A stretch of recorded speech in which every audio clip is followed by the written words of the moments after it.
Friends, आज के हम इस वीडियो में जो है हमारे कुछ और ऑब्जेक्टिव देख लेते हैं। तो पहला सही विकल्प है, तो ज़रा इसको देखते हैं। इसका फर्स्ट क्या बोल रहा है, शत्रुता शब्द का विपरीत अर्थ क्या होता है, यानी क्या है इसका विपरीत अर्थ।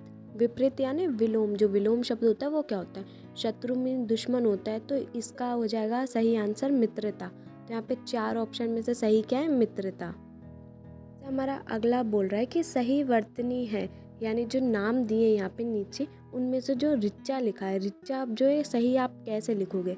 तो फर्स्ट ऐसा रिच्चा दिया है, सेकंड ऐसा रिच्चा, और थर्ड में बड़ी की मात्रा लगा के रिच्चा दिया है, फोर्थ में जो है छोटी की मात्रा लगा के रिच्चा दिया है। तो आपको ये आना चाहिए कि जो है रिच्चा को आप कैसे लिखोगे। जब भी आपको ऐसा कोई रिच्चा नाम लिखना हो तो उसमें जो है रा नहीं आता, उसमें जो है ऋषि ऋषि वाला आता है, क्योंकि वो रिच्चा होता है। इस वजह से इसका जो सही आंसर है वो क्या है, फर्स्ट वाला है। तो हमारा अगला थर्ड क्या बोल रहा है कि सही शब्द है। अब आशीर्वाद आप कैसे लिखते हो, तो ये अलग अलग ऑप्शन दिए हैं, आशीर्वाद आशीर्वाद आशीर्वाद आशीर्वाद। तो इसमें से सही क्या है, तो इसमें से सही जो है फोर्थ वाला है, क्योंकि आशीर्वाद में लास्ट में जो है मात्रा भी आती है, और क्या है आशीर्वाद पर जो है मात्रा भी आएगी। तो सही वाला जो क्या है, फोर्थ वाला है।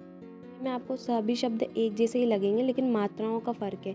मात्राएं जो है आपको ध्यान में रखना है, आशीर्वाद कैसे लिखते हैं, क्योंकि आप हिंदी कर रहे हो तो आपको हिंदी लिखना नहीं आएगी, तो ये गलत होगा। हमारा अगला क्वेश्चन क्या बोल रहा है कि मध्य प्रदेश में रीवा, सतना, सीधी, शहडोल आदि जिलों की जो है प्रमुख बोली कौन सी है, यानी कौन सी होती है। तो आपको मालूम होना चाहिए मालवी, निर्माणी, ब्रज और बघेली। तो ये जो मध्य प्रदेश में रीवा, सतना, सीधी, शहडोल है, इनमें जो है सबसे ज़्यादा बघेली बोली जो है बोली जाती है। तो आपको ये याद रखना है कि बघेली बोली जो है बोली जाती है। हमारा अगला बोल रहा है कि हमें पानी दो का शुद्ध रूप है। सही आंसर क्या है कि मुझे पानी दो। अभी मैंने आपको शुद्ध अशुद्ध वाक्य नहीं पढ़ाए, इसलिए मैं जब पढ़ाऊंगी तब आपको समझ में आएगा। ऐसा हमारा अगला क्वेश्चन क्या बोल रहा है कि कपड़ा शब्द का पर्यायवाची क्या है। मालूम होना चाहिए जो कपड़ा शब्द है उसका पर्यायवाची क्या है। तो पर्यायवाची मैं आपको पढ़ा चुकी है, जितने भी हो सारे याद कर लो, हो सकता है ऑब्जेक्टिव में एक दो पूछ लें। तो कपड़े का सीधा सा पर्यायवाची होता है वसन। वसन को जो है हम वस्त्र भी बोलते, कपड़ा भी बोलते। तो ये तीनों जो है पर्यायवाची होते हैं इसके। तो आपको 3-3 2-2 पर्यायवाची याद रखना है। हमारा अगला क्वेश्चन क्या बोल रहा है कि इनमें से कौन सा मुहावरा है। ऊँट के मुंह में जीरा जो है मुहावरा नहीं है, ये जो है लोकोक्ति है।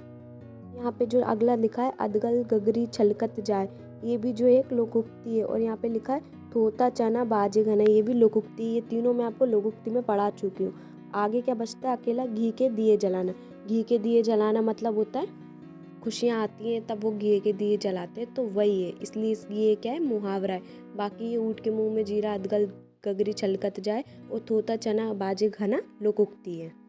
के दिए जलाने का अगर आप वाक्यों में प्रयोग बनाओ तो आप ये बना सकते हो कि राम जी जब अयोध्या आए थे तो सभी लोगों ने क्या किए, घी के दिए जलाए, जो है खुशियाँ बांट रहे थे, खुश हो गए थे। ऐसा हमारा अब जो है अगला बोल रहा है सेकंड क्वेश्चन, रिक्त स्थानों की पूर्ति कीजिए। तो ये भी हम इसे देख लेते हैं। हमारा अगला क्वेश्चन क्या बोल रहा है, फर्स्ट की रचना के आधार पर वाक्य कितने प्रकार के होते हैं। तो मैं आपको तीनों आधार पर वाक्य बता चुकी हूँ। इम्पॉर्टेंट क्वेश्चन होता है ये, जो अक्सर पूछा जाता है। तो रचना के आधार पर 3 होते हैं, अर्थ की दृष्टि से 8 होते हैं, और वाच्य की दृष्टि से कितने होते हैं, 3 होते हैं। ये आपको अच्छे से याद रखना है। ऐसा हमारा सेकंड क्वेश्चन क्या बोल रहा है कि राष्ट्रभाषा की भाषा ठहराई गई है। जो राष्ट्रभाषा और राजभाषा होती है ना, इसमें लोग बहुत कंफ्यूज होते हैं। तो आप लोग कंफ्यूज मत होना, बहुत अच्छे से समझाया मैंने, ध्यान से सुनिएगा। राष्ट्रभाषा क्या होती है, राष्ट्रभाषा जो है हम दूसरे देशों से बात करने के लिए, यानी जो है एक राष्ट्र की भाषा होती है। अब हमको जो है दूसरे लोगों से यानी जन से, तो दूसरे लोगों से कनेक्ट करने के लिए किसका यूज़ करना पड़ता है, एक भाषा का। तो हमारे देश की जो एक भाषा है वो कौन सी है, हिंदी। तो हिंदी हमारी राष्ट्रभाषा है। तो इसका सही आंसर क्या, इसका सही आंसर क्या होगा कि जनसंपर्क राष्ट्रभाषा की भाषा ठहराई गई है, यानी लोगों से कनेक्ट करने के लिए जो एक भाषा होती है वो हमारी हिंदी, और उसे हम क्या बोलते हैं, जनसंपर्क की भाषा ठहराई गई, यानी लोगों से बात करने के लिए जो भाषा ठहराई गई है वो राष्ट्रभाषा है। अब हमारा अगला तीसरा क्वेश्चन क्या बोल रहा है, ज़रा इसे देखते हैं।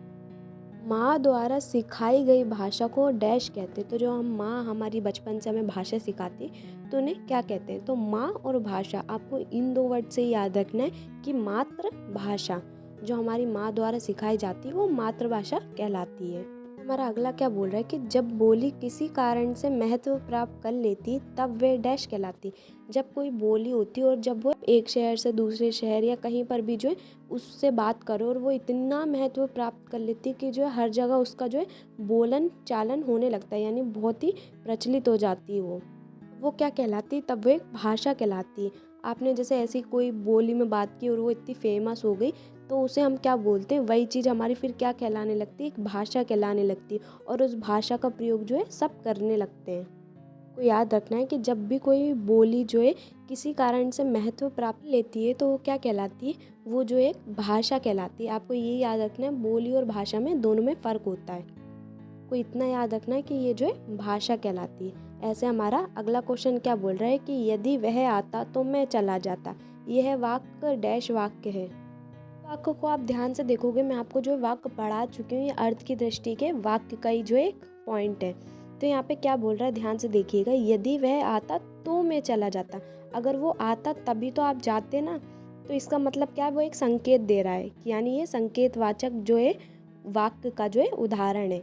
यदि वह आता तो मैं चला जाता, अगर वो आता तभी आप जा पाते, इसलिए ये क्या है, संकेतवाचक वाक्य है। अब अगला बोल रहा है कि टेढ़ी खीर मुहावरे का अर्थ है। का जो है आंसर है कठिन कार्य करना। टेढ़ी खीर मतलब वो टेढ़ी खीर मतलब एक तरीके से होता है कठिन कार्य करना, यानी खीर को आपको जो उंगली से ऐसे करके निकालना पड़े तो उस तरीके से वो जो है कठिन कार्य करना। ऐसे अगला हमारा क्या बोल रहा है कि ऊँट के मुंह में जीरा मुहावरे का अर्थ है। ये मैं आपको जो है मुहावरे में बता चुकी हूँ, अभी फिर बता देती हूँ। ऊँट के मुंह में जीरा से मतलब क्या है, आवश्यकता से कम वस्तु। यानी जो ऊँट होता है, आप जो है उसके मुंह में एक जीरा डाल दोगे, सिर्फ एक जीरा, तो क्या उसका पेट भरेगा? उसका पेट बिल्कुल नहीं भरेगा। तो इसका मतलब वही है कि आवश्यकता से कम वस्तु, यानी आवश्यकता से कम वस्तु होती है जो, वो कहलाती है ऊँट के मुंह में जीरा। ऐसे हमारा अगला क्वेश्चन क्या बोल रहा है, दाल ना गलना मुहावरे क्या अर्थ होता है। यानी दाल ना गलना यानी सफल ना होना। दाल जब गलती नहीं है तो आप जो है दाल अच्छे से खा नहीं पाओगे, तो वही जो है सफल ना होना, यानी आपने जो काम किया आप उसमें सफल नहीं हो पाए। ऐसा हमारा अगला नवा क्वेश्चन क्या बोल रहा है कि मुहावरा आंखें फेर लेने का अर्थ क्या है। मुहावरा है कि आंखें फेर लेना, उसका जो है अर्थ क्या होता है। आपने अक्सर देखा होगा लोग जो है आंखें फेर लेते हैं, यानी जो है आपकी बात पर या आपने कुछ करा है तो उस पर जो है ध्यान नहीं देते, यानी जो है ध्यान ना देना। तो इसका जो है ये आंसर है। इसी के साथ जो है आज की वीडियो में हमने कुछ ऑब्जेक्टिव देखे, आगे हम जो है थोड़े और ऑब्जेक्टिव देखेंगे क्योंकि ये हमारे प्रश्न बैंक के, तो अभी जितने भी होंगे और हम उन्हें देख लेंगे। आपको अब उम्मीद करती हूँ इतने सारे याद हो गए होंगे क्योंकि ये बिल्कुल भी टफ नहीं है। जो जो ईजी है उन्हें तो आप करते ही चलिए, कि जो समझाने वाले वो तो मैं आपको समझा ही रही हूँ। इसी के साथ जो है हम और करेंगे, तो मिलते हैं नेक्स्ट वीडियो में। Thanks for watching.